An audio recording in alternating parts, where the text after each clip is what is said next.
नमस्कार साथियों, unique politics पे आप सभी का स्वागत है।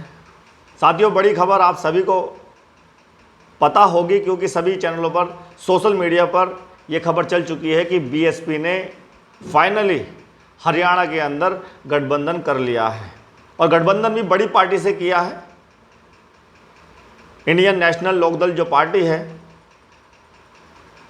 उनके साथ बीएसपी ने गठबंधन कर लिया है।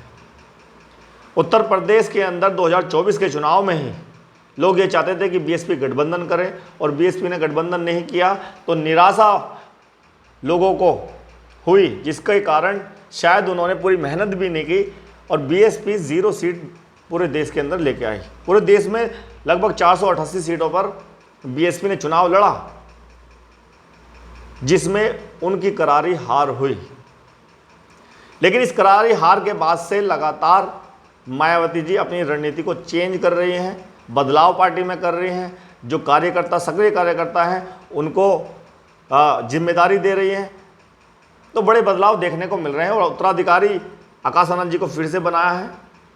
वो भी लगातार बीएसपी को बढ़ाने के लिए नई नई योजनाएं बना रहे हैं। तो हरियाणा के अंदर अभी 2024 में ही लास्ट में चुनाव होने वाले हैं, जिसकी तैयारी तेज बीएसपी ने भी कर दी है और इंडियन नेशनल लोकदल जो पार्टी है उसके साथ गठबंधन किया है और सहमति आज फाइनली बन चुकी है और बीएसपी 37 सीटों पर लड़ेगी और 53 सीटों पर इंडियन नेशनल लोकदल पार्टी चुनाव लड़ेगी। 90 सीटें विधानसभा की वहाँ पर हैं। 2019 में चुनाव हुआ जिसमें बीजेपी ने गठबंधन के साथ सरकार बनाई, लेकिन अब 2024 के आखिरी में, यानी कि हो सकता है नवंबर दिसंबर में लास्ट में चुनाव हो, तो उसकी तैयारी बीएसपी ने भी तेज कर दी है। तो जो गठबंधन हुआ है इससे बीएसपी के जो कार्यकर्ता हैं उनमें आत्मविश्वास देखने को मिल रहा है। मेरी हरियाणा में बात हुई कुछ लोगों से, इससे पहले ही हो रही थी, तो उन लोगों का ये मानना था कि आने वाले विधानसभा चुनाव में बीएसपी अगर गठबंधन कर ले तो हरियाणा में बीएसपी कई सीटें निकाल सकती हैं। किसी अच्छी पार्टी से बीएसपी अगर गठबंधन करती है, जिस तरह से उत्तर प्रदेश के अंदर 2024 को लेकर गठबंधन की बात चल रही थी और लोग गठबंधन चाह रहे थे, ऐसे ही हरियाणा में भी वहाँ के लोग ये चाहते थे। लेकिन उत्तर प्रदेश के अंदर नहीं बन पाया क्योंकि मायावती जी बीजेपी और कांग्रेस को दोनों को एक ही पार्टी बताती हैं। एक को सांपनाथ, एक को नागनाथ कहा जाता है और एक ही थाली के चट्टे बट्टे हैं दोनों, इसलिए बीएसपी उनके साथ नहीं गई जो उनके साथ गठबंधन में थे। यानी कि एनडीए के साथ जितनी पार्टियां थी वो तो अलग है, बीजेपी के साथ तो मायावती गठबंधन नहीं करती, लेकिन कांग्रेस के साथ जो गठबंधन में जितनी पार्टियां थी उनके साथ भी फिर बीएसपी ने गठबंधन नहीं किया। लेकिन ये बात क्लियर बहन जी ने भी की थी कि अगर एनडीए और इंडिया इन दोनों के अलावा कोई पार्टी जो अलग चुनाव लड़ रही है, गठबंधन अगर उनसे करना पड़े तो बीएसपी जरूर करेगी। 2024 का चुनाव निकल गया, बीएसपी की हार हुई है, उससे बड़े बदलाव बीएसपी पार्टी में हो रहे हैं। मायावती जी अपनी रणनीति चेंज कर रही हैं। अब गठबंधन भी अगर हुआ है तो हरियाणा के अंदर कांग्रेस और बीजेपी दोनों को ही बाहर करने के लिए किया है, यानी कि कांग्रेस और बीजेपी दोनों एक सी हैं। तो मायावती जी ने गठबंधन अगर किया है इंडियन नेशनल लोकदल पार्टी से, तो सत्ता से बाहर करने के लिए कांग्रेस और बीजेपी दोनों को ही बाहर करना है। इस तरह का गठबंधन बीएसपी ने बनाया है और इसका फायदा हो सकता है क्योंकि पहले भी 1996 में मायावती जी ने गठबंधन लोकसभा के लिए किया था।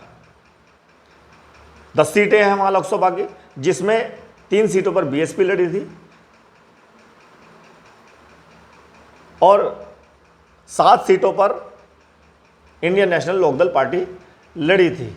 तो उसमें एक सांसद अंबाला सीट से बीएसपी का बना था, यानी बीएसपी को फायदा हुआ था हरियाणा में गठबंधन से, और 4 सांसद इंडियन नेशनल लोकदल पार्टी के बने थे। तो अब वहां गठबंधन हुआ है और सीटों का बंटवारा हो गया है। बड़ी पार्टी है, सरकार में सत्ता में रह चुकी है पहले भी इंडियन नेशनल लोकदल जो पार्टी है। अब अगर गठबंधन से सरकार बनती है तो इंडियन नेशनल लोकदल पार्टी से अबे चौटाला जी मुख्यमंत्री वहाँ बनेंगे, इस पर सहमति बन चुकी है। तो वहाँ के जो वोटर्स हैं वो खुश हैं, बीएसपी को फ़ायदा मिलेगा।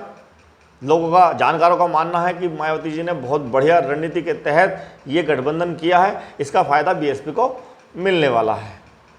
देखिए, हम बात करते हैं कि बीएसपी ज़ीरो आ गई 2024 के चुनाव में, 488 सीट पर लड़ी। और पार्टी, जो क्षेत्रीय पार्टियां जिनकी हम बात करते हैं उत्तर प्रदेश में, समाजवादी पार्टी या और क्षेत्रीय छोटी मोटी पार्टी की तो छोड़िए, लेकिन मेन पार्टी अगर यहाँ बीजेपी और समाजवादी पार्टी और बीएसपी है, तो समाजवादी पार्टी क्षेत्रीय पार्टी है, उनका और राज्यों में ज़्यादा कोई खास जनाधार नहीं है, लेकिन बीएसपी का सभी राज्यों में लगभग जनाधार है और बढ़िया है, तो उसका फ़ायदा बीएसपी को मिलता भी है।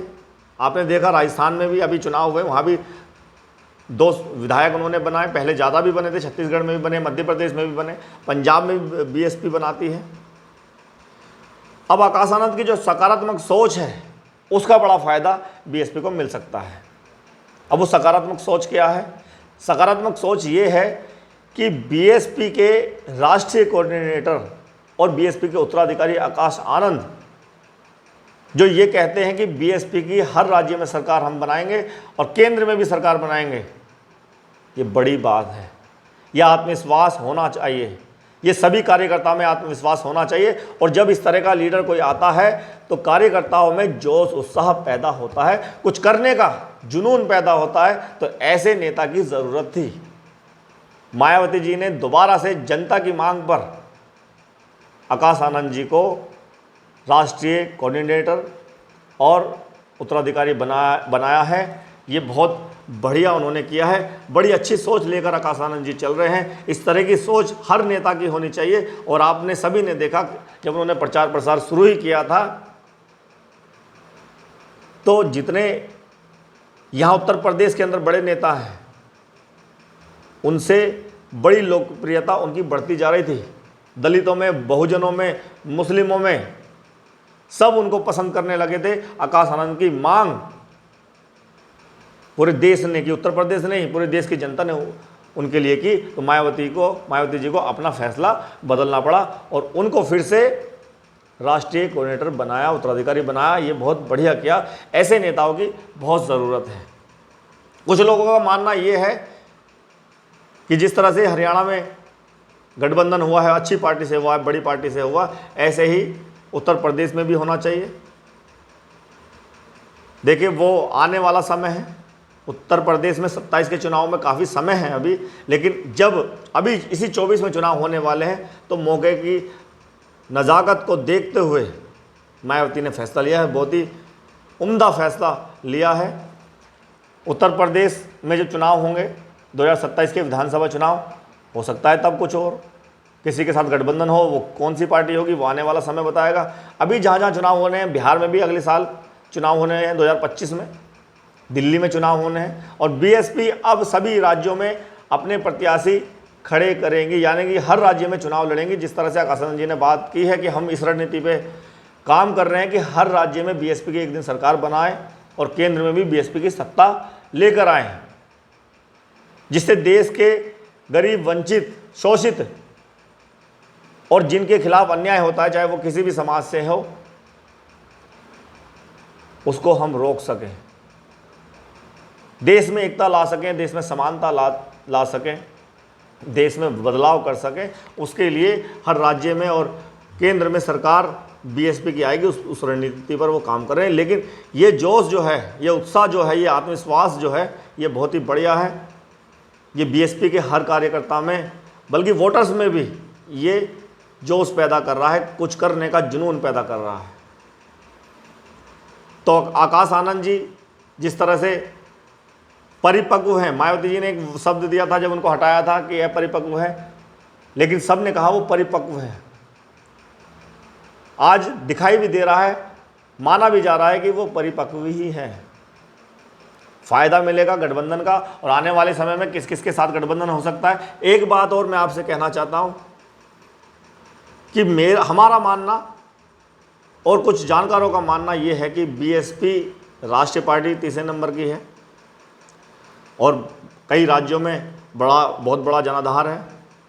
जब बीजेपी और कांग्रेस को एक ही बताया जाता है, इनके साथ मायावती जी नहीं जाती, क्योंकि देश में इन्होंने बहुजनों के लिए, गरीबों के लिए ज़्यादा कुछ किया नहीं है।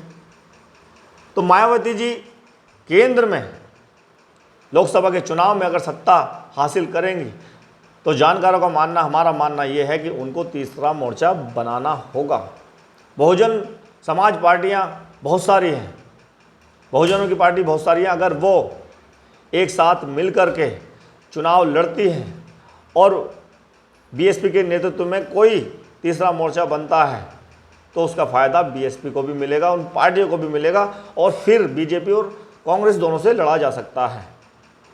अभी बीजेपी ने अपना एक मोर्चा बना रखा, अपना एक फ्रंट बना रखा है एनडीए, कांग्रेस ने अपना एक अलायंस बना रखा है इंडिया। तो बीएसपी अगर कोई ऐसा फ्रंट बनाती है और लोकसभा के चुनाव लड़ती हैं या विधानसभाओं के चुनाव भी लड़ती हैं तो इस तरह से शायद बीएसपी हर राज्य में भी सरकार बना सकती है और केंद्र में भी सरकार बना सकती है, क्योंकि बहुजन समाज की जो आबादी है वो बहुत बड़ी है, आसानी से जीता जा सकता है। उनको भटकाया गया है, वो जो भटके हुए हैं अगर उनको सही राह दिखाई जाए तो पिछड़ी जाति के लोग हैं जिनकी सबसे ज़्यादा आबादी है इस देश के अंदर, दलित तो आ ही जाएंगे और मुस्लिम तो आ ही जाता है। मुस्लिमों की अब ये कहानी हो गई है कि वो बीजेपी को हराने के लिए वोट दे रहा है कि बीजेपी को कौन हराएगा, तो वो आसानी से आ जाएगा और कांग्रेस और बीजेपी को सत्ता से बाहर किया जा सकता है। इस तरह से अगर तीसरा फ्रंट बीएसपी के नेतृत्व में बनता है, मायावती जी के नेतृत्व में बनता है तो फ़ायदा बीएसपी को हो सकता है।